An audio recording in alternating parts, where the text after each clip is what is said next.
Over the last number of weeks, it's been a steady stream of media coverage on coronavirus, and frankly, it can be a bit confusing to sort truth from misinformation. We just get bombarded.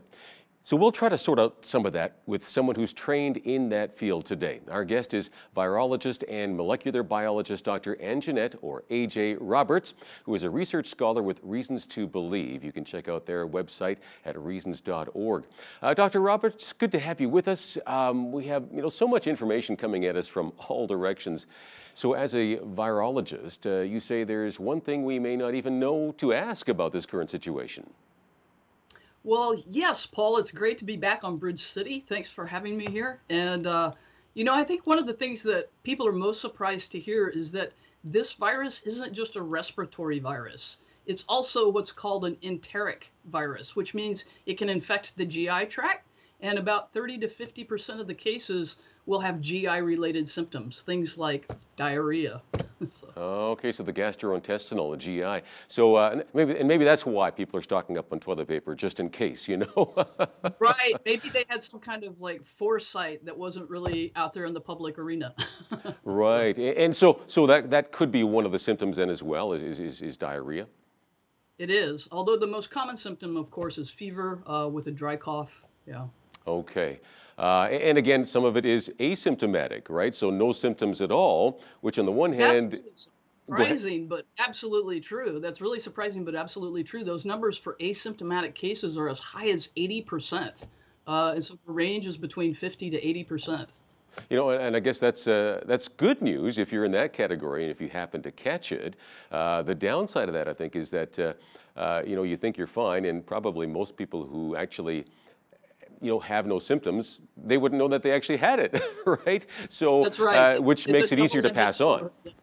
Yeah, double-edged sword for sure, right? You want to fall into that 80%, but that's why we all need to be careful to maintain the public health guidelines of good hand hygiene, good environmental hygiene, and keeping that physical distance at 6 to 8 feet if you're with somebody that's not intimately, in your own home. So yeah, exactly.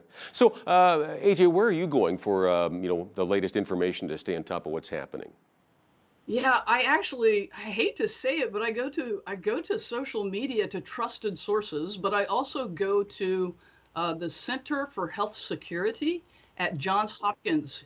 So Johns Hopkins has a Center for Health Security, and you can find that on their website. They've got a great resource page, and they do situational updates that they'll email you to your inbox every day. Can the general public go there as well? And I mean, that would be a reliable source, I would think, right?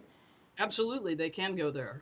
Some people may not want all the information that they provide, but you can sort through that. It's not pared down for the general population, but for people who really want information about what's going on, that's a great place. Scott Gottlieb, who is the former FDA director, his Twitter site is a great place to follow. Helen Branswell, who works for Stat News, also her Twitter site has really good information. You're not going to go astray if you go to those sources.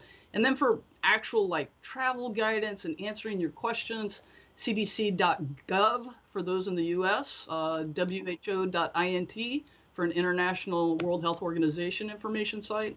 So that's where I would send people, and that's where I go myself. No, it's good to know that there's some sources we can go where we can actually trust the information. Now, you did a fair bit of research on SARS back when that was happening, and can you explain what the difference is between this virus and COVID-19, like SARS compared to COVID-19? Yeah, actually, those two viruses are very similar. They're very similar biologically, but they're also dissimilar enough to be very important to us. SARS in 2003 had a much higher case fatality rate than most countries are experiencing with COVID-19. But biologically, the viruses are about 80% similar to one another, and that's why this one's also called SARS-2. Or SARS coronavirus 2, because it's so close biologically to the original SARS. Okay, that one was worse. Now this one, here in Canada, the mortality rate is about just over 1%. And yet in other countries, it seems like Italy, for example, I think they may have a higher mortality rate. Is there a reason for that? I think all of us have the potential to have a rate as high as Italy. Unfortunately, it's about how well we do the physical distancing, how well we follow public guidelines that that keep us from being able to spread it, because this virus is very communicable. And, as you already said, people can be without symptoms and they can be spreading a lot of virus even though they don't have symptoms. And so it's those countries like South Korea, China, Iceland that have done a really good job of tracing cases and isolating people and keeping them away from one another when they're sick, that the fatality rates are very, very low. Italy is a very unfortunate case. Their case fatality rate is very high compared to other countries. It's over 10% right now. It's around 12%, I believe. And so that is very high, but we all have the potential to have that level of case fatality. It depends on how well we're actually stopping the transmission from person to person, and how much we can slow that down so that our healthcare systems don't become overwhelmed. Because when the healthcare system reaches capacity, they run out of ventilators, for instance, then you can no longer give the treatment to the severely ill, and you're going to lose more people to the virus than you need to lose. Yeah, So that makes sense for sure. Okay. Now, I believe this, like SARS and also this coronavirus, originated from China, it seems like. Is there any scientific reason for this that we know of, or is that just an unknown at this point? Well, actually, it's a series of events that are unique, somewhat unique to China. There is another coronavirus that people have probably heard of because of a very high fatality rate called MERS. And that one actually originated in the Arabian Peninsula because it was transmitted from camels to humans. But SARS and SARS-2 are both probably originally isolated, or they're harbored in nature in bats. And so what happens in China is they have these things called wet markets, which are places that people can bring wild animals, or they can ship wild animals or domestic animals internationally to these wet markets. And these animals are alive and in crowded conditions and very unsanitary. And as you can imagine, animals that would normally be coming in contact with each other would never normally be coming in contact with each other are in close proximity and in large numbers in these markets. And so it's actually creating sort of a breeding ground for pandemics. And sometimes those viruses are able to make a jump from an animal into a human. And that's what happened in SARS. It jumped from something called a palm civet, which is sort of like a weasel-like animal.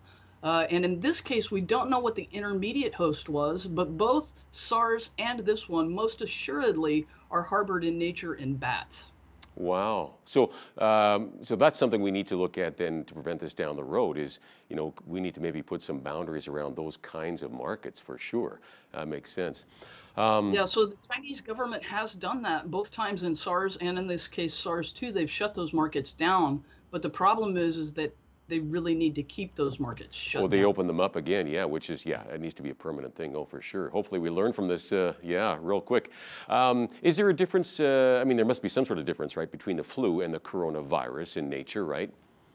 Yes, there's actually several differences. One I've already pointed to, that this can be a gastrointestinal virus as well as a respiratory virus. But biologically, the SARS virus is about twice the size of the influenza virus, and their genomes are structured differently. SARS has one big, long piece of RNA, and influenza has 8 smaller pieces of RNA. And so, yeah, I could talk about the biology for a very long time, but one of the most important differences is their stability outside a human host or outside an animal host, so that how long they can persist in the environment.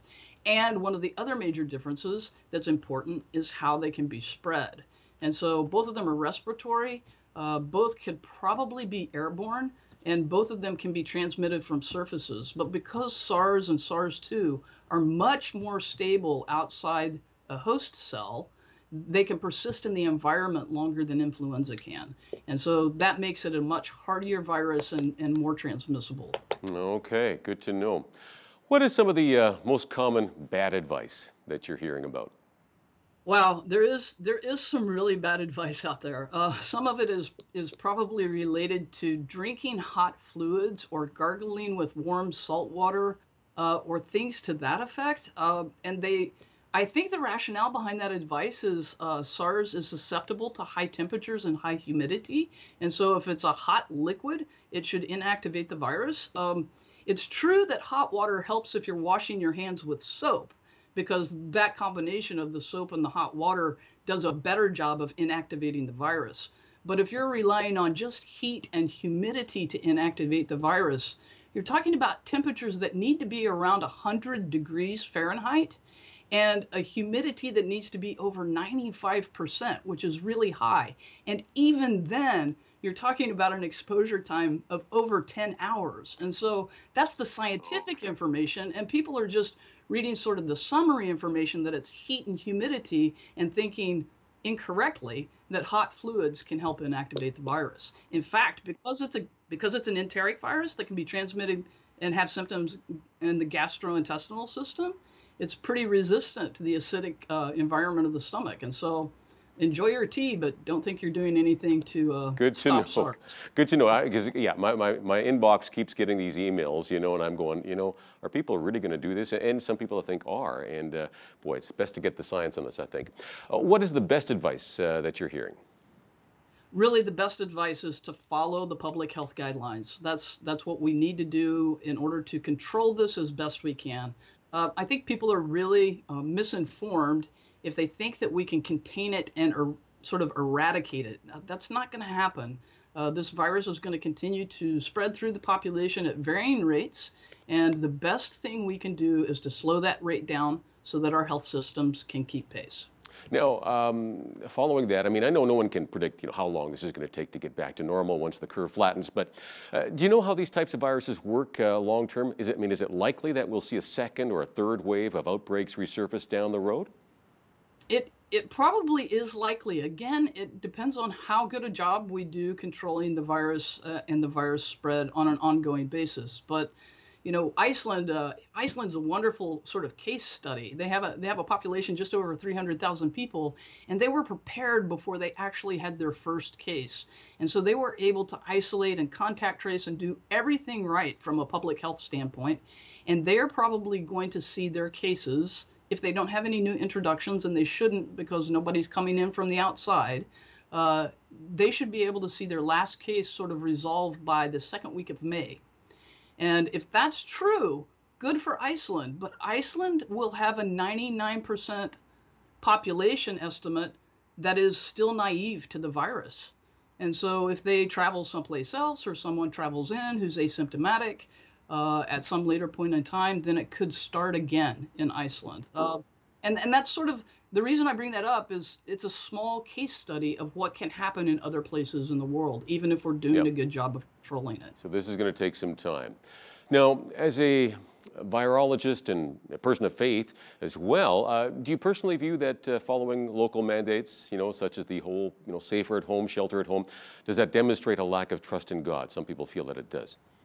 Oh, I absolutely don't believe that at all. I absolutely believe that one of the ways that we exemplify love for one another and Christ-like love, even the kind of love that Christ exemplified and encourages us to follow, which is self-sacrificial love, that these are the kinds of ways that we can love at our own expense, but really for the sake of others. And so I think Christians ought to be secure in their own destiny, if you will. And so they shouldn't fear the virus. And if they're practicing good personal hygiene and environmental hygiene, they should be bold enough to help others that need help, but to do that wisely.